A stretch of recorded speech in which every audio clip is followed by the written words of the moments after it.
7 ತಿಂಗಳ ಗರ್ಭಿಣಿಯನ್ನ ಒಂದು ಜಾತಿಯ ಕಾರಣಕ್ಕೆ ಹೆತ್ತ ತಂದೆಯೇ ಕತ್ತು ಕಡಿಯುವಂತ ಕೆಲಸ ಮಾಡ್ತಾ ಇದ್ದಾನೆ ಅಂದ್ರೆ ಆ ಕುರುವರ ಜಾತಿ ವ್ಯವಸ್ಥೆಯ ಮನಸ್ಸು ಇನ್ನೂ ಕೂಡ ಅಳಗಿಲ್ಲ.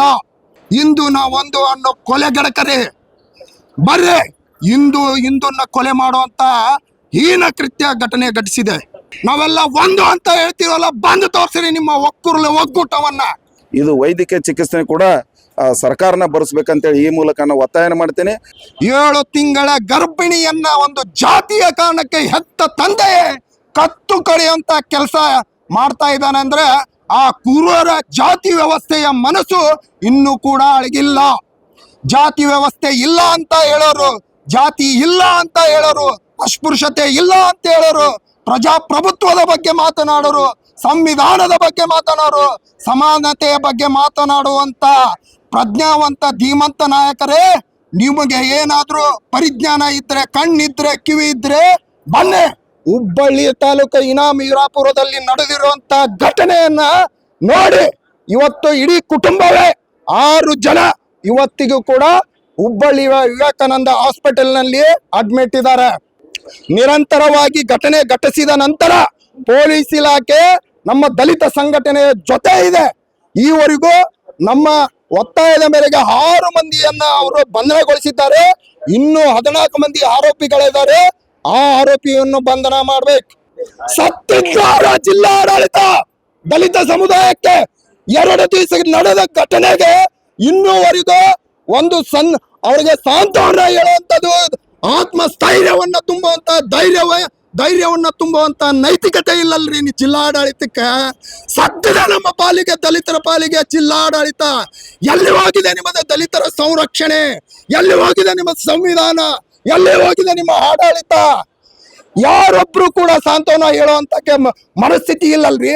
2 ದಿವಸ ಮಾಧ್ಯಮದಲ್ಲಿ ಹೋದ್ರೆ ಯಾವುದೇ ಒಬ್ಬ ಶಾಸಕ, ಯಾವುದೇ ಒಬ್ಬ ಮಂತ್ರಿ, ಈ ರಾಜ್ಯದ ಮುಖ್ಯಮಂತ್ರಿ, ಗೃಹ ಮಂತ್ರಿ, ಸಮಾಜ ಕಲ್ಯಾಣ ಇಲಾಖೆ ಸಚಿವರು ಒಬ್ಬರು ಕೂಡ ಈ ವಿಷಯದ ಬಗ್ಗೆ ಮಾತನಾಡಿಲ್ಲ. ನಿಮ್ಮ ಈ ಮನಸ್ಥಿತಿಗೆ ನನ್ನ ಧಿಕ್ಕಾರವಿರಲಿ. ದಾಖಲೆ ನೋಡ್ರಿ, ಸಾಲಿ ಸರ್ಟಿಫಿಕೇಟ್ ನೋಡ್ರಿ, ಹಿಂದೂ ಅಂತ ಕಾಲಮ್ ಇರುತ್ತೆ, ಅದರಿಂದ ಉಪಜಾತಿ ಇರುತ್ತೆ ರೀ. ನಿಮ್ಮ ಜಾತಿ ಸರ್ಟಿಫಿಕೇಟ್ ಒಳಗೂ ಹಿಂದೂ ಐತ್ರಿ. ನೀವು ಹಿಂದೂ ಧರ್ಮದ ಸಂಸ್ಕಾರವನ್ನ ಪರಿಪಾಲನೆ ಮಾಡ್ತೀರಿ, ನಾವು ಹಿಂದೂ ಧರ್ಮದ ಸಂಸ್ಕಾರವನ್ನ ಪರಿಪಾಲನೆ ಮಾಡ್ತೀವಿ. ಇಂದು ನಾವೊಂದು ಅನ್ನೋ ಕೊಲೆಗಡಕರೆ ಬರ್ರೆ ಹಿಂದೂನ್ನ ಕೊಲೆ ಮಾಡುವಂತ ಹೀನ ಕೃತ್ಯ ಘಟನೆ ಘಟಿಸಿದೆ. ನಿಮಗ ನಾಚಿಕೆ ಆಗ್ಬೇಕ? ಹಿಂದೂ ನಾವೊಂದು ಅಂತ ಯಾರು ಮಾತಾಡ್ತಿರಲ್ಲ, ಬರೇ ಇನಾಮೀರಾಪುರಕ್ಕೆ ತಾಕತ್ತಿದ್ರು ಬಂದು ಮಾತಾಡ್ರಿ. ನಾವೆಲ್ಲ ಒಂದು ಅಂತ ಹೇಳ್ತೀವಲ್ಲ, ಬಂದು ತೋರಿಸ್ರಿ ನಿಮ್ಮ ಒಕ್ಕೂಟವನ್ನ. ಅವಾಗ ನಾವು ನಿಮ್ಮನ್ನ ಒಪ್ಕೊಂತೇವೆ. ನೀವು ಬರೀ ಮಾತಿನಲ್ಲಿ, ಮಾಧ್ಯಮದಲ್ಲಿ, ಪತ್ರಿಕೆಯಲ್ಲಿ, ನಿಮ್ಮ ಸ್ಟೇಟ್ಮೆಂಟ್ ಅಲ್ಲಿ, ಹೇಳಿಕೆಯಲ್ಲಿ ಇದನ್ನ ನಂಬೋದಿಲ್ಲ ನಾವು. ಇವತ್ತು ಜೀವ ಹೋಗುವಂತ ಘಟನೆ ಘಟಿಸಿದೆ. ಇಡೀ 6 ಜನ ಕುಟುಂಬದ ಜನವರದ ಮೇಲೆ ಮಾರಣಾಂತಿಕವಾಗಿ ಹಲ್ಲೆ ಮಾಡಿದಾರಲ್ಲ, ಇಲ್ಲಿ ಬಂದು ತೋರಿಸ್ರಿ ಹಿಂದೂ ನಾವು ಒಂದು ಅನ್ನೋದನ್ನ. ನಾವು ಒಪ್ಕೊಂತೀವಿ. ಅವಾಗ ನಿಮ್ಮ ಹಿಂದೂತನವನ್ನ ನೋಡ್ತೇವೆ ನಾವು. ಇಷ್ಟೇಳಿ ನಾನು ಈ ಮಾಧ್ಯಮದ ಮುಖಾಂತರ ಜಿಲ್ಲಾಡಳಿತಕ್ಕೆ ಬಹಳ ಕಟ್ಟುನಿಟ್ಟಿನ ಮತ್ತು ಸರ್ಕಾರಕ್ಕೆ ಎಚ್ಚರಿಕೆ ಕೊಡ್ತೇನೆ. ನಮ್ಮ ಆಕ್ರೋಶ ಬೀದಿಗೆ ಬರುವ ಮುನ್ನಲೆಯೂ ಎಚ್ಚರಿಕೆ ಹೋಗ್ಬೇಕಂತ ಈ ಸಂದರ್ಭದಲ್ಲಿ ಹೇಳಕ್ಕೆ ಬಯಸ್ತೀನಿ. ಸುರೇಶ್ ಖಾನಾಪುರ್ ಅಂತ, ಕರ್ನಾಟಕ ದಲಿತ ವಿಮೋಚನಾ ಸಮಿತಿಯ ರಾಜ್ಯಾಧ್ಯಕ್ಷರು. ಈ ಘಟನೆ ಬಹಳ ಅತ್ಯಂತ ಮಾನವ ಕುಲ ತಲೆ ತಗ್ಗಿಸುವಂಥ ಒಂದು ಘಟನೆಯಾಗಿದೆ.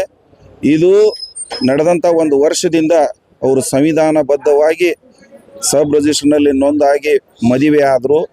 ತದನಂತರ ಧಾರವಾಡ ಗ್ರಾಮೀಣದಲ್ಲಿ, ನಮ್ಮ ಹುಬ್ಬಳ್ಳಿ ಗ್ರಾಮೀಣದಲ್ಲಿ SP ಸಾಹೇಬರಿಗೆ ಸಂಬಂಧಿಸಿದ ಪೊಲೀಸ್ ಅಧಿಕಾರಿಗಳ ಜೊತೆ ನಿರಂತರ ಸಂಪರ್ಕದೊಂದಿಗೆ ಇದ್ದು ಈ ಮದುವೆಯಾಗಿ ತುಂಬ ಗರ್ಭಿಣಿ 7 ತಿಂಗಳ ಗರ್ಭಿಣಿಯಾಗಿ ಕೆಲವೊಂದಿಷ್ಟು ದಾಖಲಾತಿಗಳು ತಾಯಿ ಕಾರ್ಡ್ ಇರ್ತಕ್ಕಂಥ ಬೇಕಾಗಿದ್ದರ ಸಂಬಂಧ ಮಾನ್ಯ ವರಿಷ್ಠ ಅಧಿಕಾರಿಗಳ ಜೊತೆ ಸಂಪರ್ಕ ಮಾಡಿ ಗ್ರಾಮಕ್ಕೆ ಹೋದಾಗ 2-3 ದಿವಸ ಸುಮ್ಕಿದ್ದು, ಮತ್ತು ತದನಂತರ 21ನೇ ತಾರೀಕಿಗೆ ಅಗದಿ ಪ್ರಿಪ್ಲಾನ್ ಅಂದ್ರೆ ತಂದೆ, ತಾಯಿ ಮತ್ತು ಇದು ಕುಟುಂಬ, ಮಾನ್ಯಗಳನ್ನ, ಹುಡುಗನ ಎಲ್ಲರನ್ನು ಸಂಪೂರ್ಣ ಮರ್ಡರ್ ಮಾಡ್ಬೇಕಂತೇಳಿ ಎಲ್ಲ ಪ್ರಿಪ್ಲಾನ್ ಮಾಡಿದರು. ಆದ್ರೆ ದುರದೃಷ್ಟತ ಆ ಹುಡುಗ ಉಳಿದಿದ್ದಾನೆ. ತಂದೆ ಆರಾಮಾಗಿ, ಇವರು ಎಲ್ಲ ಇನ್ನೂ 5 ಮಂದಿಯಲ್ಲಿ ಇದ್ದದಲ್ಲ, ತಾಯಿಯ ಒಂದು ತೆಲಿಗೆ ಕೊಡ್ಲಿ ಏಟು ಬಿದ್ದಿದ್ರಲಿಂದ ತಾಯಿ ಎಲ್ಲ ಎಲುಬು ಮತ್ತು ನರ ಎಲ್ಲ ಇದಾಗಿ ಹೆಡ್ ಎಲ್ಲ ಬ್ಲಾಕ್ ಆಗಿದೆ. ಹೀಗಾಗಿ ಅನ್ಕಾನ್ಸಿಯಸ್ ಇದ್ದಾಳ. ಇದು ಎಲ್ಲ 7 ಜನ ಏನು ಅವ್ರ ಕುಟುಂಬದವ್ರದಾರ ಎಲ್ಲ ಇಲ್ಲೇ ಇದ್ದಿದ್ದಾರೆ ವಿವೇಕಾನಂದದಲ್ಲಿ. ಇದು ವೈದ್ಯಕೀಯ ಚಿಕಿತ್ಸೆ ಕೂಡ ಸರ್ಕಾರನ ಭರಿಸ್ಬೇಕಂತೇಳಿ ಈ ಮೂಲಕ ನಾನು ಒತ್ತಾಯನ ಮಾಡ್ತೀನಿ.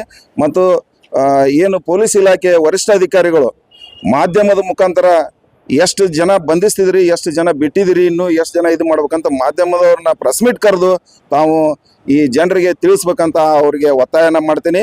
ಇದು ಇಲ್ಲಿ ಧಾರವಾಡ ಜಿಲ್ಲೆಯಲ್ಲಿ ಒಂದು ಭಯದ ವಾತಾವರಣ ಸೃಷ್ಟಿಯಾಗಿದೆ. ಈ ಭಯ ಹೋಗಬೇಕಪ್ಪ ಅಂತಂದ್ರೆ ಸಂಬಂಧಿಸಿದವ್ರ ಮೇಲೆ ಕಠಿಣ ಕಾನೂನು ಕ್ರಮವನ್ನು, ಇದೇನು ಸಂವಿಧಾನ ವಿರೋಧಿ ಹತ್ಯೆ, ಇದು ಬಲಿಷ್ಠವಾದ ಸಂವಿಧಾನಕ್ಕೆ ಸವಾಲಾದಂಥ ಒಂದು ಈ ಘಟನೆ. ಹಾಗಾಗಿ ಬಲಿಷ್ಠವಾದ ಕಾನೂನದ ಅವ್ರ ಮೇಲೆ ಕಾನೂನು ಕ್ರಮ ಕೈಗೊಳ್ಳಬೇಕು. ನನ್ನ ಹೆಸರು ಕೆಂಚಪ್ಪ ಬಿ ಮಲ್ಲಮ್ಮನವರ್, ಕರ್ನಾಟಕ ದಲಿತ ವಿಮೋಚನಾ ಸಮಿತಿ ರಾಜ್ಯ ಪ್ರಧಾನ ಕಾರ್ಯದರ್ಶಿ.